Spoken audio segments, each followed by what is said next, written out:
बिस्मिल्लाहिर्रहमानिर्रहीम। अस्सलामुअलैकुम स्टूडेंट्स, हम BSN 7 सेमेस्टर की सब्जेक्ट क्रिटिकल केयर नर्सिंग पढ़ रहे हैं। क्रिटिकल केयर नर्सिंग में आप लोगों के कोर्स का यूनिट 2 हमने स्टार्ट किया था, tools of critical care nursing, जिसमें से ऑब्जेक्टिव नंबर 1 वेंटिलेटर केयर हम डिस्कस कर रहे थे। वेंटिलेटर केयर का लास्ट पार्ट जो रहता था, आज के इस वीडियो लेक्चर में इसको हम कवर करेंगे, जो कि इसका पार्ट 6 है। पार्ट 6 में ये जो आप लोगों का ऑब्जेक्टिव नंबर 1 है ये कवर हो चुकी हैं, और जितने भी इसके लेक्चर्स है वो हमारे चैनल के प्लेलिस्ट में मौजूद है, और चैनल के प्लेलिस्ट का लिंक आप लोगों को इस वीडियो लेक्चर के डिस्क्रिप्शन के एंड में मिल जाएगी, वहाँ से आप स्टडी कर सकते हैं। पिछली वीडियो लेक्चर में जब मैं आप लोगों को इस ऑब्जेक्टिव नंबर 1 वेंटिलेटर केयर का पार्ट 5 पढ़ा रही थी, तो उसमें मैंने आप लोगों के साथ कुछ कॉम्प्लिकेशंस डिस्कस किए थे कि मैकेनिकल वेंटिलेशन के कॉम्प्लिकेशंस क्या होते हैं, और उन कॉम्प्लिकेशंस को मॉनिटर करना नर्स की रिस्पॉन्सिबिलिटी है, और फिर मॉनिटर करते हुए जो फाइंडिंग सामने आते हैं उसके लिए नर्सिंग इंटरवेंशंस क्या होती हैं, वो सारी चीज़ें हम डिस्कस कर चुके थे। आज हम डिस्कस करेंगे अलार्म्स के बारे में, कि जो वेंटिलेटर केयर होती हैं उस दौरान अलार्म्स को रिस्पॉन्ड करना, कि जो वेंटिलेटर में डिफरेंट अलार्म्स होते हैं तो उनको रिस्पॉन्ड करना ये कितना इम्पोर्टेंट है, और किस टाइम कौन सा अलार्म जो है वो जनरेट होती हैं, और फिर उसको किस तरीके से रिस्पॉन्ड करना चाहिए। लिखा है, if an alarm sound respond immediately because the problem could be serious. अगर आपको अलार्म साउंड जो है वो सुनाई दे तो उस टाइम आपने एज ए नर्स आपने क्या करना है, इमीडिएटली अपने रिस्पॉन्ड शो करना है, इमीडिएटली उसको देखना है, क्योंकि प्रॉब्लम जो है वो सीरियस हो सकती हैं। Assess the patient first while you silence the alarm. इस तरह नहीं करना है कि पहले आप जो है अलार्म को साइलेंट करें, पहले आपने पेशेंट को देखना है। पेशेंट जिस प्रॉब्लम की वजह से अलार्म है उसको अगर आप ठीक कर सकते हैं जितना जल्दी हो सके उतना, तो अलार्म जो है वो खुद से बंद हो जाएगी। तो अलार्म को बंद करने से पहले ज़रूरी है कि पेशेंट को आपने क्या करना है, फर्स्ट एसेस करना है। If you can not quickly identify the problem, take the patient off the ventilator and ventilate him with a resuscitation bag connected to oxygen source until the physician arrive. आपने क्या करना है, आपने quickly problem को identify करना है। अगर आप क्विकली आइडेंटिफाई नहीं कर सके, आपका प्रॉब्लम का पता नहीं चल रहा, तो उस टाइम आपने वेंटिलेटर को पूरी तरह से ऑफ कर देनी है, और पेशेंट को जो रिससिटेशन बैग है उसके थ्रू आपने वेंटिलेट करनी है उस वक्त तक, जब तक जो है वो फिजिशियन ना आए और जो प्रॉब्लम है उसको सही तरीके से आइडेंटिफाई करके मैनेज ना किया जाए, तब तक आप उसको रिससिटेशन बैग के थ्रू पेशेंट को वेंटिलेट करेंगे। वेंटिलेटर जो है वो आप ऑफ़ कर देंगे, ताकि उस वेंटिलेटर में जो प्रॉब्लम आई है जिसको आप आइडेंटिफाई नहीं कर पा रहे हैं, तो उसकी वजह से पेशेंट को कोई ख़तरा ना हो, तो इसीलिए आप क्या करते हैं, वेंटिलेटर को ऑफ़ कर देते हैं। फिर लिखा है, ए नर्स और respiratory therapist must respond to every ventilator alarm. Nurse हो या रेस्पिरेटरी थेरेपिस्ट हो, तो उन्होंने हर एक अलार्म जो है उसको रिस्पॉन्ड करना है, ये लाजमी है। Alarm must never be ignored और डिसआर्म्ड। कभी भी ऐसा नहीं करना है कि अलार्म को इग्नोर किया जाए या फिर उसको बंद कर दिया जाए। वेंटिलेटर मल function is potentially serious problem. अगर वेंटिलेटर में कोई प्रॉब्लम आई है तो वो बहुत ज़्यादा सीरियस हो सकती हैं। Nursing or respiratory therapists perform ventilator checks every 2 to 4 hours, and recurrent alarm may alert the clinician to the possibility of an equipment-related issue. Nursing या respiratory therapist जो स्टाफ होते हैं उन्होंने वेंटिलेटर को every 2 to 4 hours जो है वो check करना है। अगर recurrent अलार्म्स जो है वो आ रही हैं तो मे बी कोई इक्विपमेंट रिलेटेड इशू हो सकती हैं, तो उस पर फिर जो है फोकस करना है और उसको मैनेज करना है। When device malfunction is suspected, a second person manually ventilate the patient while the nurse or therapist look for the cause. क्या करना है, अगर आपको इस बात पे शक है कि कोई malfunction जो है वो डिवाइस में आ चुकी हैं, तो फिर कोई दूसरा बंदा जो है उसने मैनुअली वेंटिलेट रखना है पेशेंट को, और उस दौरान नर्स और रेस्पिरेटरी थेरेपिस्ट जो होते हैं उन्होंने काज को देखना है कि किस वजह से ये ख़राबी जो है वो आई हुई है। If a problem cannot be promptly corrected by ventilator adjustment, a different machine is procured so the ventilator in question can be taken out of service for analysis and repair by technical staff. क्या कहता है कि अगर problem जो है वो सही तरीके से भरपूर तरीके से करेक्ट नहीं हो पा रहा, वो फुली जो है वो ठीक नहीं हो पा रहा, वेंटिलेटर को एडजस्ट करने से भी ठीक नहीं हो रहा, तो उस टाइम एक अलग जो है वो डिफरेंट मशीन जो है वो ले आनी है, उसका बंदोबस्त करना है। और ये जो वेंटिलेटर जिसमें एक क्वेश्चन है, जिसमें कोई मल फंक्शन आई हुई है, तो इसको आउट ऑफ सर्विस जो है वो करना है, ताकि उसकी एनालिसिस की जाए और उसको टेक्निकल स्टाफ जो है वो रिपेयर करें। अब देखिए students, causes of ventilator alarms. Ventilator alarms के वजूहात क्या है, किस वजह से जो है वो अलार्म्स करते हैं। तो लिखा है एक होते हैं हाई प्रेशर अलार्म्स और एक होते हैं लो प्रेशर अलार्म्स। अब इसमें देख लें high pressure alarms. High pressure alarms जो है ये किस किस्म के अलार्म्स होते हैं, जब भी किसी वजह से वेंटिलेटर सर्किट के अंदर प्रेशर जो है वो ज़्यादा हो जाती है। डिफरेंट वजूहात हैं, हम डिस्कस करेंगे एक एक करके।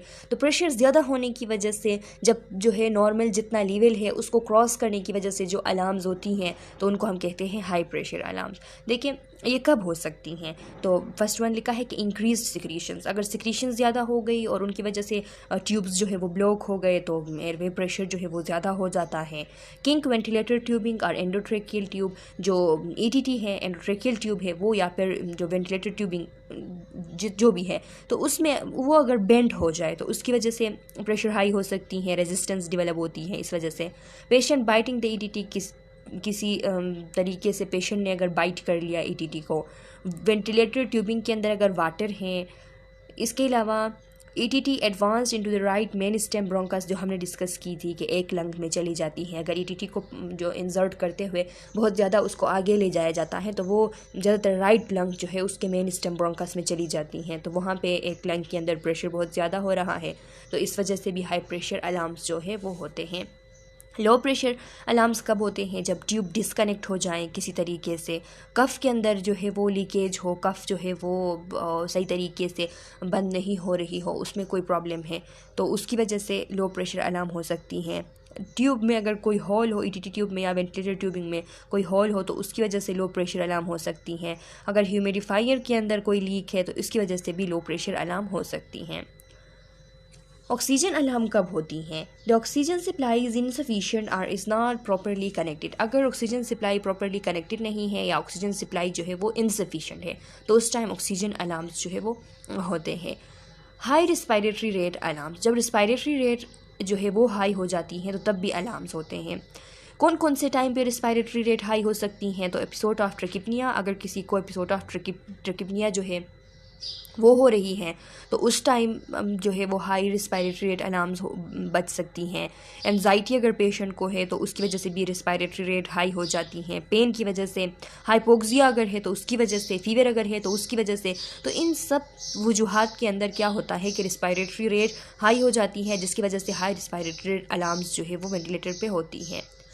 Apnoea alarms during weaning indicate that the patient has a slow respiratory rate and a period of apnea। अगर एपनिया हो, रिस्पायरेटरी रेट जो है वो स्लो हो जाए और एपनिया हो, बंदा जो है वो सही तरीके से सांस नहीं ले सके, तो उस टाइम जो अलार्म होती हैं तो उन्हें हम एपनिया अलार्म कहते हैं। तो ये ज़्यादातर वीनिंग पे जब हम पेशेंट को रखते हैं तो बीच में उसको एपनिया के एपिसोड आते हैं तो उस टाइम एपनिया अलार्म्स जो है वो होते हैं। Temperature alarm, overheating due to low or no gas flow, अगर गैस फ्लो सही तरीके से नहीं है, लो है या फिर नहीं है, तो उस वजह से क्या होता है, ओवर हीटिंग होता है। जब ओवर हीटिंग होती है तो टेम्परेचर अलार्म्स जो है वो होती हैं। इम्प्रॉपर वाटर लेवल या वाटर लेवल अगर प्रॉपर नहीं है तो उस वजह से भी टेम्परेचर जो है वो हाई होती है, तो टेम्परेचर अलार्म्स जो है वो होती हैं। Trouble shooting alarms of ventilator.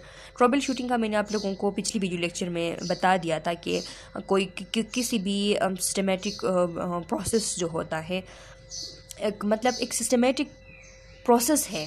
Trouble shooting जो है वो एक सिस्टमेटिक प्रोसेस को हम कहते हैं कि जिसके थ्रू हम कोई प्रॉब्लम, कोई इशू जो है वो आइडेंटिफाई करते हैं। तो यहाँ पे ट्रबल शूटिंग अलार्म्स का मतलब ये है कि वेंटिलेशन की जो प्रोसेस है इसके अंदर जो प्रॉब्लम्स आती हैं, जो इश्यूज आती हैं, तो उनको आइडेंटिफाई करने के लिए, आइडेंटिफाई जब कर लेता है मशीन, कोई प्रॉब्लम जो है वो आइडेंटिफाई हो जाती है, तो फिर जो अलार्म्स आते हैं तो उनको हम trouble shooting alarms of ventilation कहते हैं।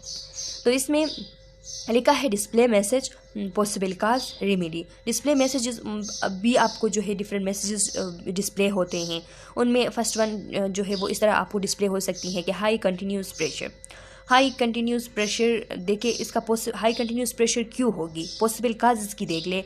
Airway pressure is higher than the set PEEP plus 15 cm of H2O for more than 15 second. अगर इस तरह है, मतलब ये कि हाई कंटिन्यूस प्रेशर डिस्प्ले तब होगी जब एयरवे के अंदर एयरवे प्रेशर जो है वो इतना हाई है कि जो पीप सेट किया गया है उससे भी हाई है, साथ में 15 cm of H2O जो है वो मोर देन 15 सेकेंड जो है इस तरह प्रेशर जो है वो सेट है। एक तो सेट पीप जो है उससे हाइयर है, साथ में 15 cm ऑफ H2O जो है वो मोर देन 15 सेकेंड, इतना प्रेशर जो है वो प्रोड्यूस हो रही है, इतना प्रेशर जो है वो जा रही है। तो इसीलिए डिस्प्ले होता है हाई कंटिन्यूस प्रेशर। अब इसके लिए रेमेडी क्या है?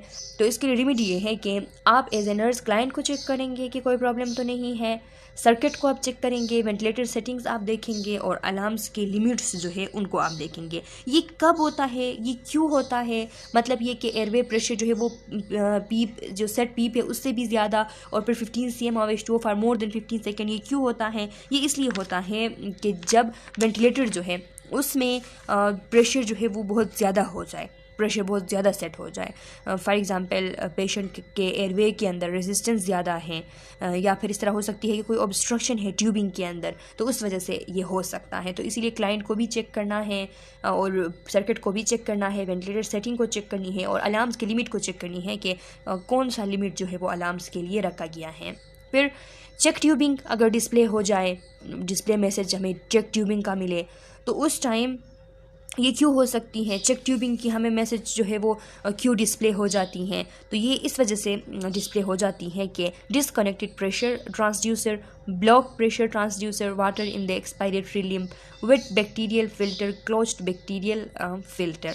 यानी इसका मतलब ये है कि अगर इस तरह हुआ कि जो प्रेशर ट्रांसड्यूसर है वो ब्लॉक हो जाए या फिर जो है डिसकनेक्ट हो जाए, तो उस टाइम प्रेशर सेंसर जो है वो डिसकनेक्ट या ब्लॉक हो जाए तो उसकी वजह से इनकरेक्ट प्रेशर रीडिंग्स जो है वो आ सकते हैं, या फिर हमें चेक ट्यूबिंग का जो है वो डिस्प्ले मैसेज हो सकता है। इसके अलावा अगर एक्सपायरेटरी लिम्ब जो है उसमें वाटर हैं, तो मैंने आप लोगों को पिछली वीडियो लेक्चर में भी ये बात समझा दी थी कि जो कंडेंसेशन होती हैं एक्सपायरेटरी लिम्ब के अंदर सर्किट में, तो उसकी वजह से वहाँ पे फ्लूइड एक्युमुलेट हो जाती हैं, तो उसकी वजह से ब्लॉकेज काज होती हैं, तो इसीलिए इसकी वजह से हो सकती हैं। और इसके अलावा जो बैक्टीरियल फ़िल्टर है अगर वो वेट हो जाए, वो गीला हो जाए, तो ये जो बैक्टीरियल फ़िल्टर होती हैं ये जो है ये क्लोज हो सकती हैं।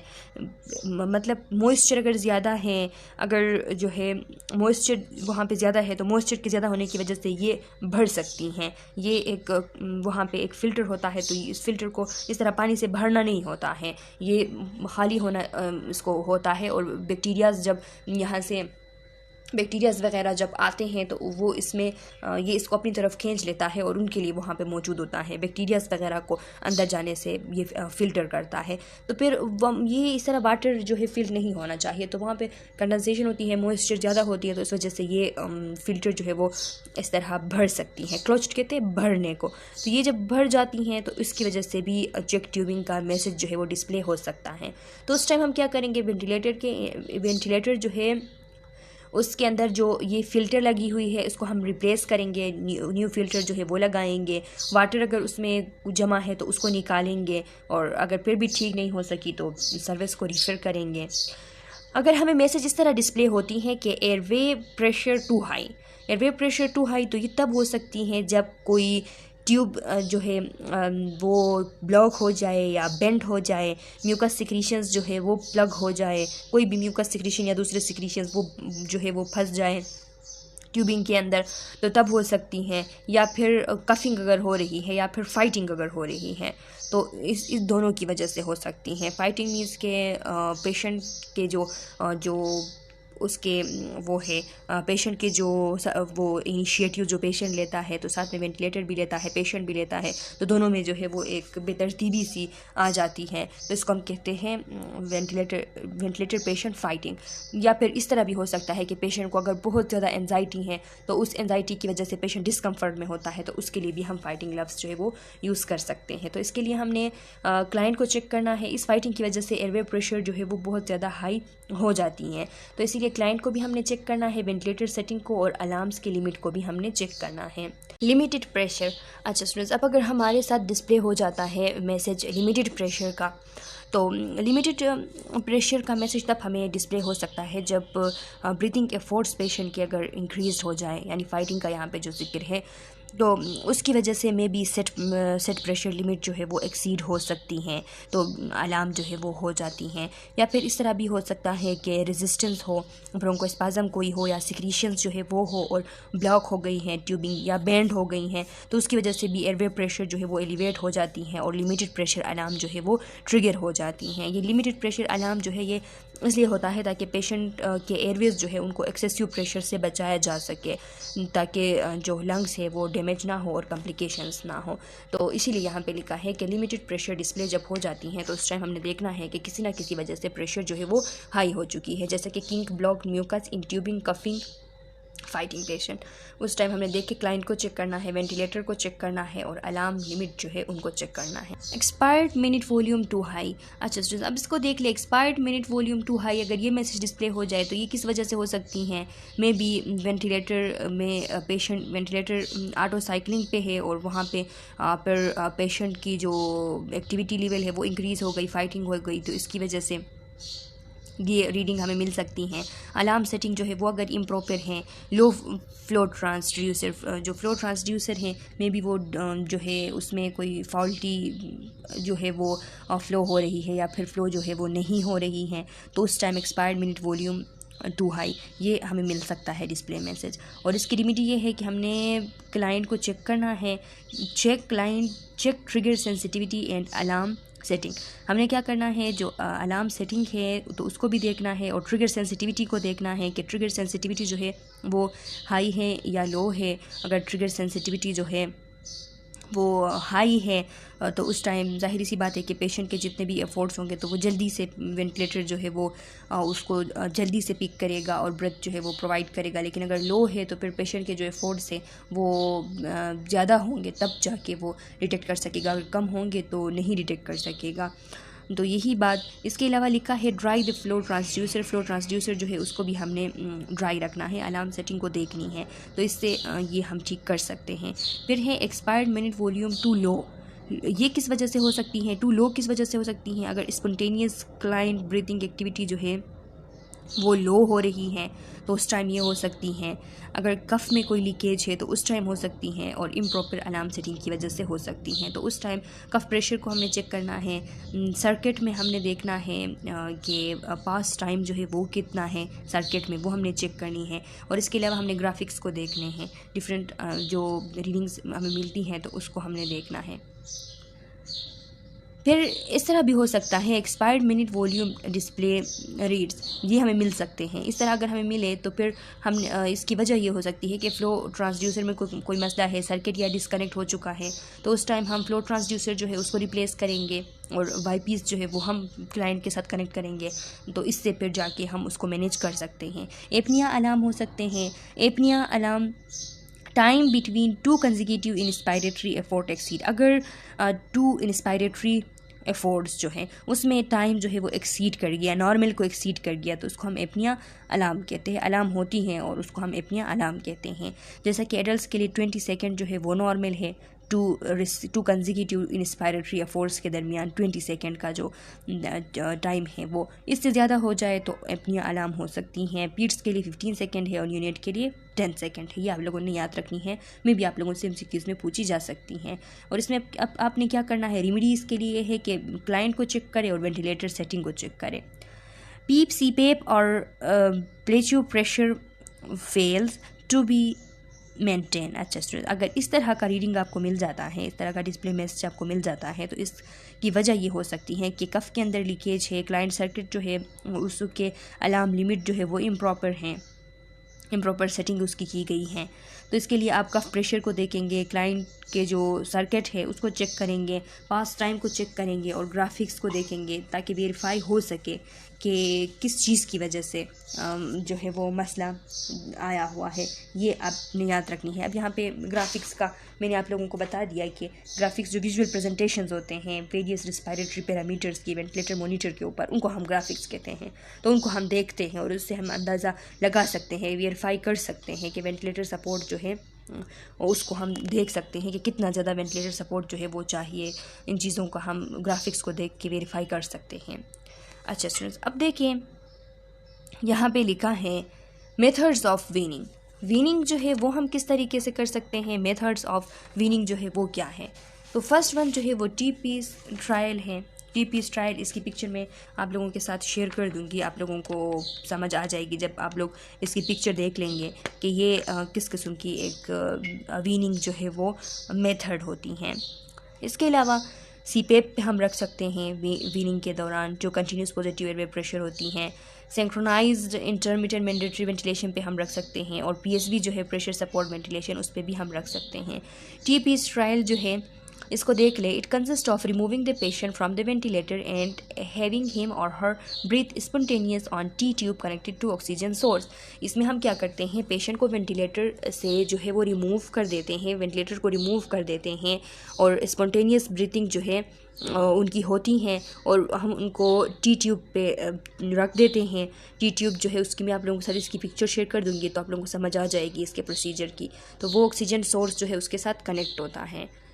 During T piece weaning period of ventilation support are altered with spontaneous breathing. क्या होता है कि टी पीस वीनिंग के दौरान जो वेंटिलेटर सपोर्ट है अब उसको अल्टर किया जाता है स्पॉन्टेनियस ब्रीथिंग के साथ। The goal is to progressively increase the time spent off the ventilator. इसमें मकसद ये है कि जितना ज़्यादा हो सके उतना टाइम वो गुजारे वेंटिलेटर के बगैर। अब SIMV मोड जो है उसका हम डिटेल से पढ़ चुके हैं, फिर भी यहाँ देख लेते हैं। SIMV is most common method of weaning. ये बात आप लोगों ने याद रखनी है, बार बार इस यूनिट में हम डिस्कस कर रहे हैं कि most common method of weaning is SIMV, synchronised intermittent mandatory ventilation. It consist of gradually decreasing the number of breath delivered by the ventilator to allow the patient to increase number of spontaneous breath. इसमें क्या किया जाता है, gradually जो ventilator breathe है, जो mandatory breath है, उनको कम किया जाता है ताकि पेशेंट जो है ख़ुद से स्पॉन्टेनियस ब्रीथ के जो नंबर है उसको इंक्रीज़ करें। कंटिन्यूस पॉजिटिव एयरवे प्रेशर जो है सीपेप वीनिंग, तो ये हम कब करते हैं, इसके बारे में लिखा है when placed on CPAP the patient does all the work of breathing without the aid of a backup rate और टाइडल वॉल्यूम। यहाँ पे सीपेप पे पेशेंट कंटिन्यूसली खुद से ब्रीथ ले रहा होता है, उसको कोई बैकअप रेट या टाइडल वॉल्यूम जो है वो नहीं दी जाती, कोई मदद शामिल नहीं होती। No mandatory ventilation ventilator initiated breath are delivered. जो मैंडेटरी ब्रीथ्स होते हैं, वेंटिलेटर इनिशिएटेड ब्रीथ्स, वो भी यहाँ पे नहीं डिलीवर किए जाते। जितना भी वेंटिलेशन होता है वो स्पॉन्टेनियसली इनिशिएट होता है पेशेंट के थ्रू। तो इसको हम कहते हैं weaning by gradual decrease in pressure value, यानी प्रेशर वैल्यू जो है उसको ग्रेजुअली डिक्रीज करके वीनिंग करना। और आपके लिए MCQs में पूछी जा सकती हैं कि weaning by gradual decrease in pressure value is which kind of या फिर which mode of ventilation used for weaning. तो आपको पता हो कि ये सीपेप है। प्रेशर सपोर्ट वेंटिलेशन के थ्रू हम वीनिंग कर सकते हैं। The patient must initiate all the pressure support breath during weaning using the PSV mode. The level of pressure support is gradually decrease. में भी यही है कि लेवल ऑफ प्रेशर जो है वो ग्रेजुअली डिक्रीज किया जाता है based on the patient maintaining N adequate tidal volume. लेकिन ये उस पर जो है वो मुनहसर है कि पेशेंट जो है एडिक्वेट टाइडल वॉल्यूम को मेनटेन रख सके 8 to 12 ml per kg, और रिस्पायरेटरी रेट जो है वो less than 25 breath per minute वो मेंटेन कर सके। PSV weaning is indicated for, और PSV वीनिंग उनके लिए इंडिकेटेड है जो कि डिफ़िकल्ट टू वीन पेशेंट होते हैं या फिर स्मॉल स्पॉन्टेनियस टाइडल वॉल्यूम उनका होता है। तो ये 2 चीज़ें आप लोगों ने याद रखनी हैं। वीनिंग रेडीनेस क्राइटेरिया, आपको कैसे पता चलेगा कि पेशेंट जो है उस क्राइटेरिया पे पूरा उभरता है कि अब उसको वीनिंग हम कर सकते हैं, उसको वेंटिलेटर से हम हटा सकते हैं। फर्स्ट वन तो ये कि वो अवेक होगा, पेशेंट अलर्ट भी होगा, हीमोडायनेमिकली स्टेबल होगा, एडिक्वेटली रिससिटेटेड होगा, और कोई वेजो एक्टिव सपोर्ट जो है उसको नहीं चाहिए होगी। वेजो एक्टिव सपोर्ट मीन्स के ऐसे मेडिकेशंस वगैरह जो कि वेजल्स को और जो कंट्रैक्टिलिटी है, हार्ट रेट है, इस सब को इंक्रीज़ करे, तो उनको हम कहते हैं वेजो एक्टिव सपोर्ट। तो वेजो एक्टिव सपोर्ट जो है वो उसको उसके बगैर जो है सही तरीके से रह सकता हो, उसको कोई ज़रूरत नहीं हो वेजो एक्टिव सपोर्ट की, तो उस टाइम हम उसको हटा सकते हैं वेंटिलेटर से। आर्टीरियल ब्लड गैसेस जो है वो नॉर्मलाइज्ड हो पेशेंट के बेस लाइन के मुताबिक, जैसा कि partial pressure of carbon dioxide जो है वो एक्सेप्टेबल हो, और इसके अलावा ये pH जो है वो 7.35 से लेकर 7.45 तक हो, और पार्शियल प्रेशर ऑफ ऑक्सीजन जो है वो ग्रेटर देन 60 mmHg हो, और सेचुरेशन जो है ऑक्सीजन सेचुरेशन वो 92% से जो है वो अबाव हो, और इसके अलावा FiO2 जो है वो लेस आर इक्वल टू 40% हो। तो इस टाइम जो है ये क्राइटेरिया, इस पे पेशेंट पूरा उबरता है अगर पेशेंट की वैल्यूज़ जो है वो इस तरह हैं। चेस्ट एक्सरे जो है उससे कोई जो है वहाँ पे कोई मसला नहीं है। चेस्ट एक्सरे रिव्यू किए गए तो करेक्टेबल फैक्टर्स हैं और जिस तरीके से ट्रीटेड एज इंडिकेटेड, जिस तरीके से जो है वो इंडिकेट किया गया है उसी तरीके से ट्रीटेड भी हैं, मतलब कोई मसला नहीं है। चेस्ट एक्सरे में भी कोई मसला शो नहीं हो रहा। और मेजर इलेक्ट्रोलाइट जो है वो नॉर्मल रेंज के अंदर है। इलेक्ट्रोलाइट लेवल्स देखने हैं। हेमेटोक्रेट जो है वो ग्रेटर दैन 25% है। और इसके अलावा कोर टेम्परेचर जो है वो भी ग्रेटर देन 36 डिग्री सेंटीग्रेड और लेस देन 39 डिग्री सेंटीग्रेड अगर है। एडिक्वेट मैनेजमेंट हो रही है पेन की, एंजाइटी की, एजाइटेशन की। एडिक्वेट एनाल्जेसिया सेडेशन जो है वो उसको मिल रहा है। Record scores on flow sheet, और वो भी फ्लो शीट में जो स्कोर्स है, रिकॉर्ड स्कोर्स है, उनको देखते हुए नो रेजिजुअल न्यूरोमस्कुलर ब्लॉकेज, कोई रेजिजुअल जो है वो न्यूरोमस्कुलर ब्लॉकेज नहीं है। तो ये क्राइटेरियाज है। इनको देखते हुए अगर इन क्राइटेरियाज पे एक पेशेंट पूरा उतरता है तो उसको हम वेंटिलेटर से रिमूव कर सकते हैं। अब नर्स का रोल क्या है वीनिंग करते हुए? तो पहले तो ये कि इस बात को यकीनी बना दे कि indication for the implementation of mechanical ventilation have improved, यानी जो मैकेनिकल वेंटिलेशन इम्प्लीमेंटेशन करने की जो इंडिकेशन थी, जो मसले थे पेशेंट को, वो इम्प्रूव हो रहे हैं। इस बात को यकीनी बनाना है। और इस बात को भी यकीनी बनाना है कि जितने भी फैक्टर्स हैं जो कि सक्सेसफुल वीनिंग के साथ इंटरफियर कर रहे हैं उसको करेक्ट करना चाहिए, जैसा कि एसिड बेस बैलेंस अगर इसमें कोई एबनॉर्मेलिटी है, फ्लूइड इम्बैलेंस अगर है, इलेक्ट्रोलाइट एबनॉर्मेलिटीज़ अगर है, इन्फेक्शन है, फीवर है, एनीमिया है, हाइपरग्लाइसीमिया है, प्रोटीन जो है वो उसमें मसला है, स्लीप डिप्रीवेशन अगर है, तो इन सब चीज़ों को ठीक करके इनमें अगर कोई प्रॉब्लम है तो उसको पहले आइडेंटिफाई करके और फिर उनको करेक्ट करके फिर जाके जो है वो वीनिंग की जा सकती हैं। इसके अलावा वीनिंग के लिए रेडीनेस जो है उसको एसेस करना, इस बात को यकीनी बनाना कि जो वीनिंग का क्राइटेरिया है, पैरामीटर्स है, वो ठीक है, पूरे हैं। और explain the process of weaning to the patient and offer reassurance to the patient को तसल्ली देना है और उसको प्रोसेस जो है वो बता देनी है। इसके अलावा वीनिंग जो है वो मॉर्निंग में करना है ताकि पेशेंट जो है वो अच्छे से उसने रेस्ट किया हो और अभी जो है वो एनर्जी उसमें हो, तो उस टाइम वीनिंग जो है वो करनी चाहिए। मॉर्निंग टाइम रिकमेंडेड है, ये बात आप लोगों ने याद रखनी है।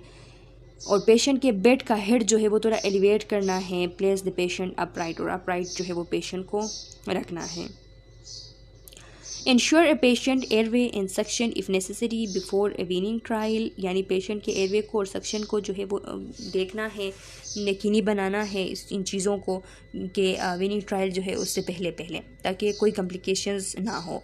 Provide for rest period on ventilator for 15 to 20 minutes after suctioning, क्या करना है, रेस्ट पीरियड भी प्रोवाइड करना है वेंटिलेटर के ऊपर। अगर आपने सक्शनिंग की है तो सक्शनिंग के बाद 15 to 20 मिनट्स जो है वो रेस्ट देना है पेशेंट को। इस बात को यकीनी बनानी है कि पेशेंट जो है उसको कंफर्ट है, फार्माकोलॉजिकल जितने भी एजेंट्स हैं कंफर्ट के जो प्रिस्क्राइब्ड है वो उसको आपने देने हैं, एडमिनिस्टर करने हैं, जैसा कि ब्रोंकोडाइलेटर्स या सेडेटिव्स अगर इंडिकेटेड है।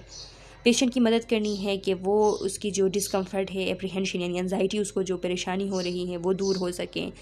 पेशेंट को सपोर्ट करनी है, उसको तसल्ली देनी है, उसकी मदद करनी है कि डिस्कम्फर्ट और एप्रीहेंशन जो है वो दूर हो सके। और पेशेंट जो है वो remains with the patient after initiation of the, और पेशेंट के साथ रहना है। जब वीनिंग की जो प्रोसेस है वो स्टार्ट हो जाती है तो फिर पेशेंट के साथ रहना है। Evaluate and document the patient response to weaning. Role of nurse during weaning, वही बातें कि wean only during the day, जाहिर सी बात है। Remain with the patient during initiation of breathing, instruct the patient to relax and breathe normally, monitor the respiratory rate, vital sign, ABGs, diaphoresis and use of accessory muscle frequently. Diaphoresis को आपने देखना है कि कहीं body के अंदर कोई problem तो नहीं आ रही है और पसीने जो है वो तो नहीं छूट रहे हैं, इसको आपने देखना है। If the sign of fatigue or respiratory distress develop, discontinue weaning trial. अगर साइन ऑफ फटीग जो है वो आप देख रहे हैं, रेस्पिरेटरी डिस्ट्रेस अगर डेवलप हो रही है तो उस टाइम वीनिंग ट्रायल को रोकना है। Sign of weaning intolerance criteria, अगर आपने वीनिंग स्टार्ट की है और पेशेंट में ये सिम्टम्स आपको दिखाई दे रहे हैं, ये साइन आपको दिखाई दे रहे हैं, तो आप समझ जाए कि वीनिंग जो है वो इंटॉलरेंस हो रही है। डायाफोरेसिस अगर हो रही हैं तो उनका बॉडी सही से फंक्शन नहीं कर पा रहा, कंपनसेट नहीं कर पा रहा, तो डायाफोरेसिस होती हैं। तो ये एक साइन है। डिस्पनिया अगर है, अगर उसको डिफ़िकल्टी है ब्रीथिंग में, लेबर्ड रिस्पायरेटरी पैटर्न अगर है, लेबर्ड रिस्पायरेटरी पैटर्न उसको कहते हैं कि जिसमें बहुत मुश्किल से जो है बहुत मुश्किल से सांस ली जाए, जो रिस्पायरेटरी मसल्स हैं उसमें जो है बहुत ज़्यादा वो उनकी फटीक हो जाए, वो बहुत ज़्यादा हार्डर वर्क स्टार्ट करे, तो इसको हम कहते हैं लेबर्ड रिस्पायरेटरी पैटर्न। एंजाइटी जो है वो अगर ज़्यादा हो, रेस्टलेस हो पेशेंट, उसके लेवल ऑफ कॉन्शियसनेस में कमी आ जाए, इस रिथमिया अगर है, इरेगुलरिटीज़ हैं, डिफ़िकल्टीज़ हैं, हार्ट रिदम जो है वो मेंटेन नहीं हो पा रही, इंक्रीज़ और डिक्रीज़ है हार्ट रेट में जो नॉर्मली होता है उससे अगर 20 बीट पर मिनट जो है वो अगर ग्रेटर हैं, या फिर heart rate 110 beat per minute से जो है वो ग्रेटर हो गई हैं, और sustain heart rate greater than 20% higher और लोअर देन बेस लाइन, जो बेस लाइन आमतौर पर होती थी उससे 20% कम या ज़्यादा है तो उस टाइम, और वो सस्टेन रहता है इसी तरह, तो उस टाइम जो है ये इंटॉलरेंस को शो करती हैं।